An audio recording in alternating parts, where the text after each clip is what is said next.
Era un bosque a las 9 de la noche, solo una luna llena, y sé lo que vi, porque nunca podré olvidar ese momento. ¿Alguna vez te has preguntado qué esconde el lugar donde habitó una de las civilizaciones más importantes de México? En el año 2020, yo solo conocía Campeche como un estado en el mapa, pero eso estaba a punto de cambiar. En junio de ese mismo año, descubrí que en sus grandes extensiones de bosque no solo habitaban cientos de especies de animales, sino también miles de leyendas y vestigios de lo que fue la cultura maya. Pero no se quedó solo en leyendas. Comencé a experimentar varias situaciones que no tenían explicación. Y entonces ocurrió el suceso que cambió mi vida. Una noche de agosto, en las entrañas del bosque, sin lámparas, sin caminos, y solo con una retroexcavadora y un encendedor, a las 9 de la noche, vi lo que es el suceso más impactante de mi vida. Pero para entender lo que vi, primero debemos empezar desde el inicio. Este es el capítulo 1 y empiezo contando lo que he vivido. Suscríbete y regálanos un like. Y por favor, si tienes una historia que te gustaría compartir, déjala en los comentarios. Todo inició al llegar a un municipio llamado Champotón, en el estado de Campeche. Me habían contratado para trabajar en la exploración para el Tren Maya Tramo 2. Era mi primer trabajo y estaba emocionado, aunque no sabía mucho del estado. Siempre me han gustado los bosques y en este trabajo debía estar más de 8 horas dentro de él, o en carretera. Era como mi empleo ideal. Siempre he sido muy curioso y me gusta lo paranormal, aunque a lo largo de mi vida solo he tenido contactos cortos que sí daban miedo. Siempre los ignoraba porque era mi casa y sentía que si los aceptaba, me costaría dormir cada noche. Los primeros días fueron agotadores, pero vi animales como cuatíes, monos araña, monos aulladores y gallinas de monte, como les llamaban los locales. Pero un día pasó algo curioso. Campeche en su mayoría es muy rural, y en cada pueblo donde llegábamos solo había una tiendita pequeña donde comprábamos galletas o Coca-Cola para la sed, porque el calor era intenso y muy húmedo. Ese día me puse a platicar con la persona que atendía y me preguntó qué hacíamos en esos lugares. Le platiqué que hacíamos trabajos para el Tren Maya, recolectando datos del subsuelo y otras cosas. De repente ella dijo, ¿pero ya pidieron permiso? Yo pensé que se refería a los dueños de los terrenos, aunque en su mayoría caminábamos por las vías del tren ya existentes, que son zona federal. Le contesté que andábamos en su mayoría por las vías, pero ella no se refería a eso, se refería a si habíamos pedido permiso a los aluxes, que primero debíamos hacer un rito y ofrendar dulces, juguetes y otros productos. Dijo que ellos, aunque son traviesos, se pueden tratar si no los provocas, pero que había más entidades que podían hacernos daño.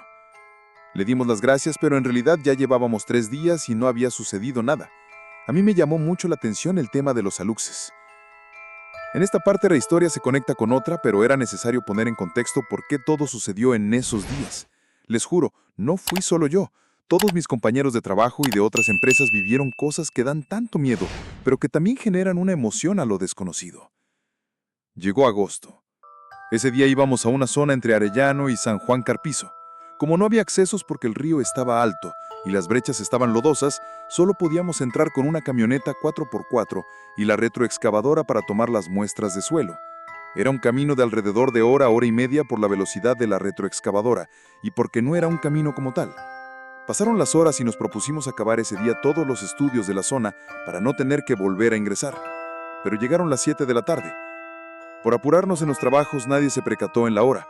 Éramos 4 personas, una supervisora, un supervisor del cliente, yo que era chalán porque era recién egresado de la universidad y el operador de la máquina. Del pueblo donde teníamos que dejar la retroexcavadora a donde nos hospedábamos eran otras 2 horas. Nos había ganado la noche y, ¿recuerdan que les dije que Campeche es muy rural? Todo era solitario, pocos carros en sus carreteras que se adentraban a los pueblos. Pero teníamos otro problema. El supervisor debía irse ya y nosotros teníamos que resguardar la retroexcavadora. No podíamos dejarla en donde fuera e irnos, así que se decidió. Yo me ofrecí a quedarme con el operador. Como dije antes, me encanta el bosque, y se imaginan, de noche, con el cielo estrellado y para mi buena suerte se asomaba una luna llena. Pues bueno, la noche llegaba y mis compañeros se fueron. Cargamos el equipo y arrancamos, pero en ese momento el operador se acuerda de algo muy importante. La máquina no tenía luces. Días antes se habían descompuesto. Me empecé a reír y saqué mis últimos 2 cigarros, se los ofrecí al operador y entre broma dijo, bueno, que la luna nos guíe. Aunque fue broma, en realidad eso sucedió. Como única luz que teníamos nos sirvió mucho. Aunque no veíamos gran cosa, por lo menos no chocábamos con los árboles y seguíamos la brecha. Pero no todo el camino era así. Había una zona con árboles muy altos y tupidos, tanto que no dejaban pasar la luz de la luna por completo. Era mínima la luz que llegaba. No sabíamos qué hacer. Yo ya no estaba riendo. Aunque en Campeche no hay montañas y en su mayoría es planicie, era una situación muy complicada y caminábamos lentamente. Podríamos tardar mucho más tiempo y en la zona había jaguares y otros animales muy peligrosos. Por cierto, no llevábamos celulares. En la selva no hay señal o llega muy poca y solo nos exponíamos a romper las pantallas por el tipo de trabajo. Lo que sí tenía era un encendedor.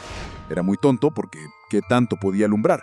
La zona de los árboles era de aproximadamente 5 minutos a la velocidad de la retroexcavadora, pero no teníamos más opción. Entonces bajé de la máquina y caminé frente a ella con un encendedor. En ese momento inició todo. Me sentía nervioso, sentía que algo no estaba bien, pero no sabía qué. Cuando me percaté ya no podía ver, estaba cegado y me estaba metiendo al bosque. En ese momento cesó el ruido de la retroexcavadora y pude escuchar claramente: «Te estás saliendo del camino, ten cuidado». Pero al acabar la frase con pánico volvió a gritar: «¡Corre, regresa!». En ese instante creí ver algo. No sé cómo explicarlo, pero sentí que algo estaba detrás de mí. No quería voltear, pero lo hice, y corrí a donde venía el ruido del motor que volvió a encenderse. Cuando subí a la máquina el operador aceleró. No sé qué pasaba, pero sentía que algo no estaba bien. No importó cuántas veces le pregunté, no contestaba. Chocamos algunas veces, pero por suerte era una máquina grande. En ese momento nada importó, y después de 5 minutos volvimos a ver la luna en su totalidad en una zona de siembra de calabazas. El cielo se veía impresionante, con miles de estrellas y una luna gigante de color amarillo. Por un momento olvidé todo y observé todo lo que esa noche me ofrecía.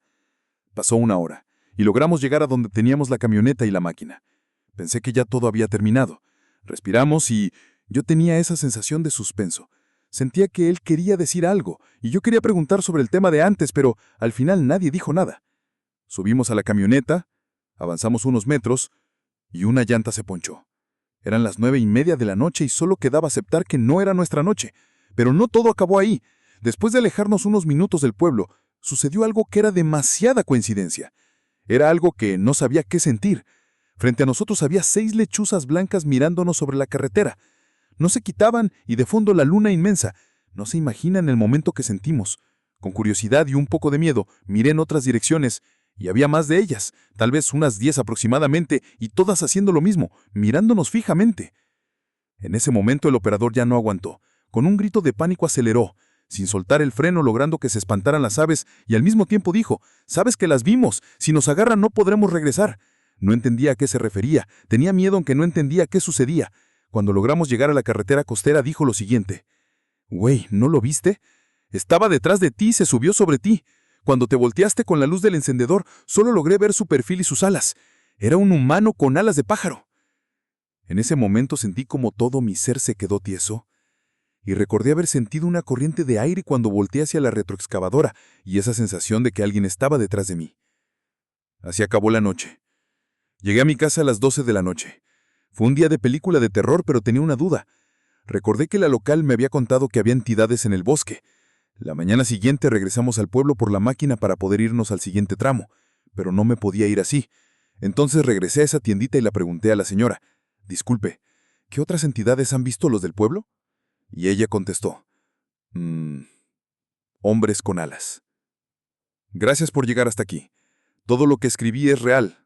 Yo lo viví. Si quieres apoyar para que cuente las demás historias que pasé en Campeche o cosas que encontramos, suscríbete y deja tu like. Si llegaste hasta aquí, en pocas palabras, esto es lo que vimos. Aluxas en los tramos donde trabajábamos y en el lugar donde vivíamos. Uno de mis compañeros jura haber visto personas con batos oscuras en las carreteras. Los locales nos decían que eran los brujos de la zona y que no debíamos andar por ahí de noche. También presenciamos bolas de fuego y escuchamos voces a 30 kilómetros de distancia en lo profundo de la selva. Nos contaron de cómo las familias locales que llevaban generaciones ahí hacen ofrendas cada temporada de siembra para evitar consecuencias. Y vimos aves muy grandes que nadie sabía qué eran. Hay muchas más historias. Deja en los comentarios cuál quieres que cuente en el siguiente video.